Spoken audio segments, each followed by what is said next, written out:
So, gosh, I was fired in, what was it, March of 2024, and I obviously was very surprised about it. I did not know it was coming. Look, even if I sensed it was coming, I would have never have thought that it would have happened in the way that it happened. I would have thought that we would do everything that we can to keep things friendly. I mean, you don't want to work for any company. It's just unprofessional to want to work, to dedicate years of your life to any company and not have things, even if they're not on great terms, you still want to make it as peaceful as possible. TMZ reported, and I have to ask you this because I've always been wanting to ask you this.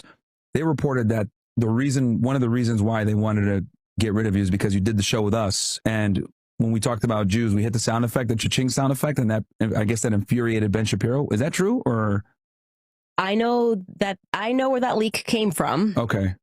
And it came, gosh, am I allowed to say anything about this?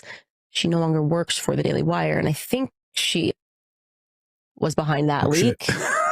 Yeah, so she no longer works for the Daily Wire. So that was interesting.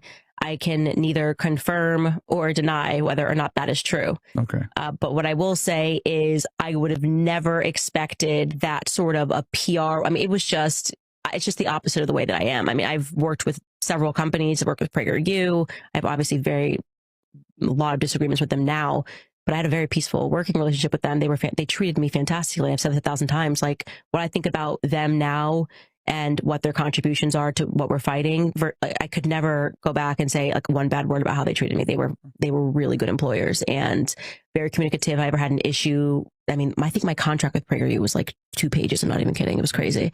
Marissa never even wanted to talk about contracts. She's like, if we ever have to talk about the contract, she was like, you should probably leave because like I don't want you here if you're not happy. Yeah. Obviously had a very great relationship with Charlie Kirk, Turning Point USA. So for me, having never had any sort of a debacle ever in my life, in terms of working for people, it was new. It was global. There was so much happening. And I didn't know if we were going to survive it.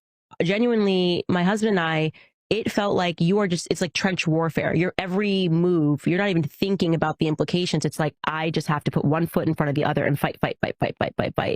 And I first and foremost, just grateful to God that my husband was just rock solid. I think if my husband had shown even a fraction of apprehension, fear, anything, I probably would have come apart. And this again gets back to the importance of marriage, because there are things that men are designed to deal with. Women are designed, like I was good on the psychology games of what they were trying to do, but in terms of just getting down and building the infrastructure and like, okay, we need to rebuild the podcast. We got to do this. We got to figure this out. We laugh now